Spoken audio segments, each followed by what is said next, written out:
Halo teman-teman semua, selamat datang kembali di channel Topeng Pembedah. Setelah hujatan demi hujatan KDM terima, sekarang KDM kembali memecahkan rekor nasional, yaitu sebuah kebijakan pembayaran pajak tanpa KTP, membuat Kapolri, seluruh polisi yang teraliansi melalui perwakilannya di Jawa Barat mendatangi KDM, dan program itu sekarang akan dilakukan seluruh Indonesia. Orang-orang yang dulu mengkritik Kang Deddy sebagai gubernur gagal, sebagai gubernur pencitraan, sebagai gubernur konten, mana suaranya? Kalau dulu kita melihat ada gubernur yang membeli mobil 8,5 miliar hampir diterima, untungnya masyarakat secara sigap langsung menghalau, dan ada pemberitaan 25 miliar. Ada juga gubernur yang sibuk ngupas buah. Ada juga gubernur yang mengatakan bahwa dirinya bukan Nabi Musa. Tetapi Anda tahu tidak bahwa Kang Deddy Mulyadi yang justru mendapatkan hujatan kembali menjadi gubernur terdepan, garda terdepan, garda revolusi kebijakan-kebijakan pemerintah yang selama ini dianggap ruwet, KDM permudah.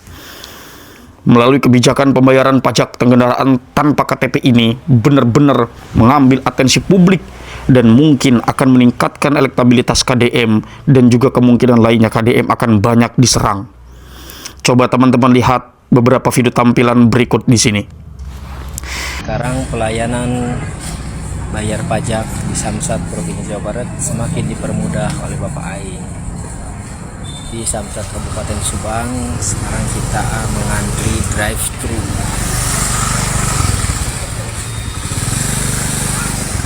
Kebijakan baru Bapak Aing yaitu sekarang bayar pajak tanpa KTP pemilik pertama. Jadi untuk mempermudah pelayanan dan juga penerimaan pajak motor bagi masyarakat Jawa Barat semakin istimewa. Netizen menilai popularitas Gubernur Jawa Barat Kang Deddy Mulyadi bukan seyogianya seperti kepala daerah biasa, melainkan seperti Presiden Indonesia. Bagaimana tidak? Setiap melakukan kunjungan kerja, Gubernur Jawa Barat Kang Deddy Mulyadi selalu disambut oleh ribuan warga yang ingin bertemu atau sekedar ingin melihat. Ketenaran KDM memimpin Jawa Barat tentu menjadi sejarah baru. Hal ini dibuktikan betapa cintanya rakyat kepada Gubernur Jawa Barat Kang Deddy Mulyadi. Jika kita balik arah ke belakang, tidak ada satupun gubernur di Indonesia tingkat popularitasnya melebihi Gubernur Jawa Barat. Bahkan sekelas Jokowi dan Ahok pun saat memimpin Jakarta, tidak sepopuler KDM. Bisa kita simpulkan, kepemimpinan KDM bukan hanya menjadi spirit untuk membawa perubahan di Jawa Barat, tapi rakyat meminta KDM bisa jadi presiden di Indonesia. Bagaimana menurut kalian? Jangan lupa tulis di kolom komentar. Like dan subscribe video ini agar lebih berkembang.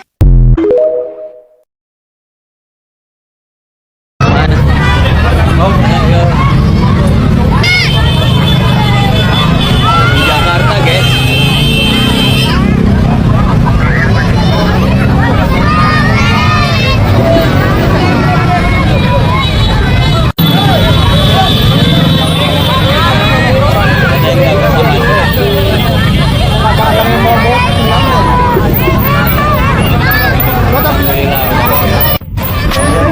KDM di Jakarta nggak bisa masuk, nggak masuk pun ditarik-tarik lagi. Tutup. Om Jen, Ya, Kang, gimana nih suasana setelah jalan dicet nih? Wah, kemana-mana ya. Jalan sudah dicat, bahu jalannya warna merah itu, wah mantap sekali ya. Bisa mencolok, pokoknya ini kayak sirkuit Mandalika, pokoknya mah banget Pak Deddy. Luar biasa ya. Luar biasa, pokoknya mah warga sampai geger. Geger tuh warga guys, mah aduh. Mas Burhan, ini angka 18,4 Deddy Mulyadi. Itu Deddy Mulyadi yang create sendiri atau pemilih Jokowi yang pindah ke Deddy Mulyadi karena kehilangan sosok merakyat dalam tanda kutip di Pak Prabowo? Iya, jadi kita lihat sebenarnya Deddy Mulyadi ini udah mulai muncul beberapa bulan yang lalu. Ya. Sebelum viral. Sebelum saya rilis itu. Iya, iya. Ya, jadi sekitar bulan Juni ya. Cuma waktu itu kan belum banyak ya yang melakukan rilis kepada publik bahwa Deddy Mulyadi mulai membetot perhatian publik. Nah, siapa pemilih Deddy Mulyadi? Pertama dari masyarakat Jawa Barat itu dulu. Jadi di Jawa Barat datanya ada di sini. Itu basis pemilih Deddy Mulyadi itu besar sekali, bahkan mengalahkan Pak Prabowo di provinsi Jawa Barat. Tetapi kan Indonesia bukan hanya Jawa Barat. Nah, pada waktu survei September akhir Januari itu bukannya di Jawa Barat basis dia, Banten juga sama DKI Jakarta. DKI juga ada ya? Ada, karena Sunda lumayan besar juga di DKI ya. Tetapi bukan hanya faktor primordial, ada sebagian pemilih Pak Prabowo yang mungkin merasa pendekatan Pak Prabowo kurang pas. Nah, mereka mulai melirik yang lain. Nah, terutama adalah pendukung Pak Prabowo yang dari basis Pak Jokowi. Jadi, nah itu mungkin penjelasannya spekulatif ya. Kehilangan sosok pemimpin yang touchy ke yang masyarakat. komunikatif lah ya ke Iya, yang sering turun yang ke jalan. humanis gitu ya. Masalahnya adalah sebagian pendukung Pak Jokowi itu sudah tidak banyak, sudah tidak 100% ke Pak Prabowo. Mulai melirik Deddy Mulyadi dan Gibran, karena Gibran putranya ya. Nah, pertanyaannya kenapa kan gitu? Nah, dugaan saya itu berkaitan dengan gaya kepemimpinan yang memang nggak bisa disalahkan. Pak Prabowo memang gayanya seperti itu, kita udah tahu lama gitu ya.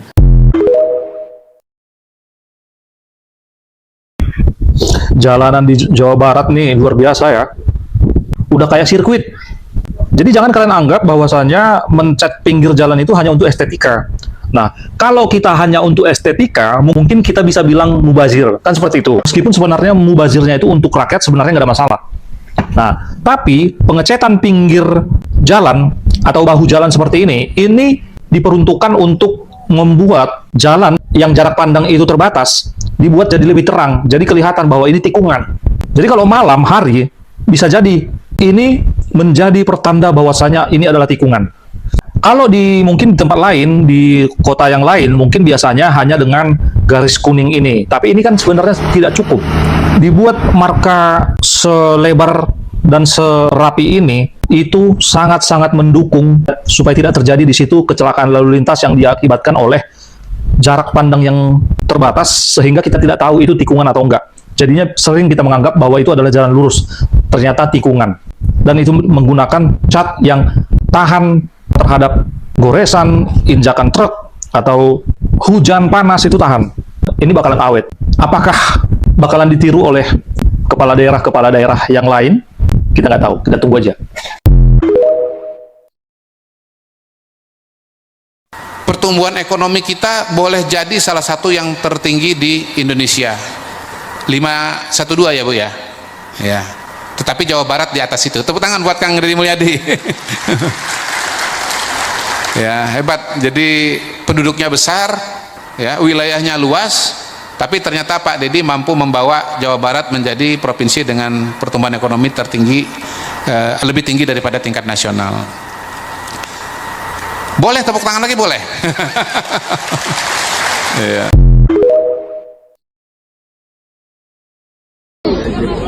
Udah 150 juta. Saya nitip 150 juta ya.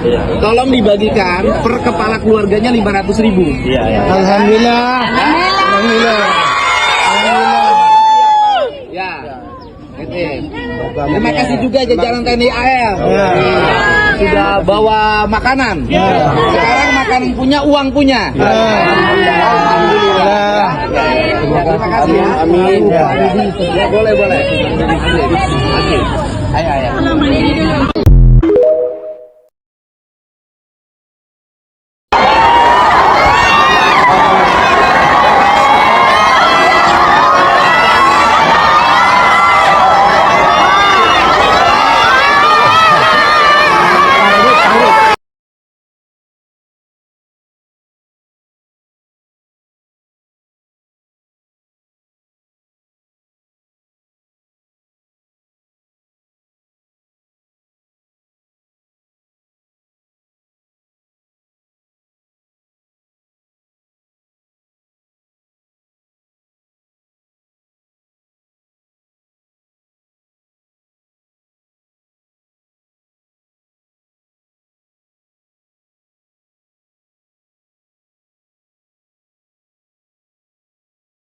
Dari beberapa tayangan video yang saya tampilkan, sekarang teman-teman mestilah memahami bahwa Kang Deddy Mulyadi sebagai Gubernur Jawa Barat adalah gubernur yang begitu kerja nyata, mendatangi remang-remang, mendatangi gorong-gorong, mendatangi warung-warung, mendatangi kota, desa, seluruh penjuru di daerah-daerah yang masuk dalam wilayah kekuasaannya.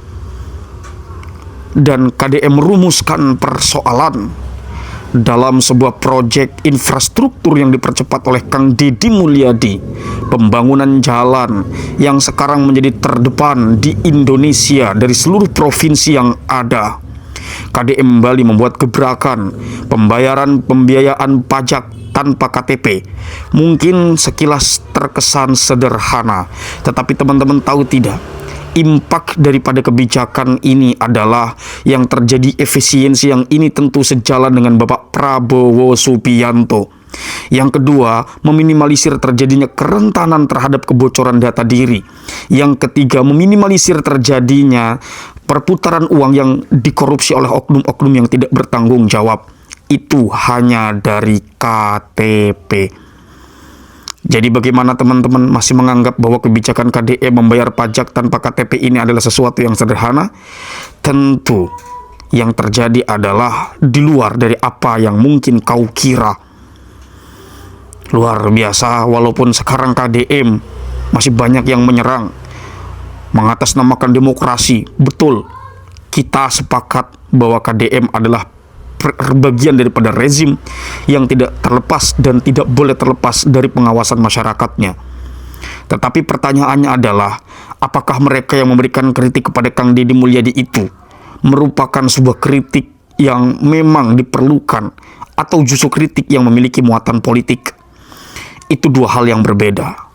Itu mengapa saya hadir di sini membawa kabar buruk bagi orang-orang yang tidak memiliki jiwa nasionalisme, yang berdemokrasi, mementingkan kepentingan diri dan kelompoknya sendiri. Sampai jumpa.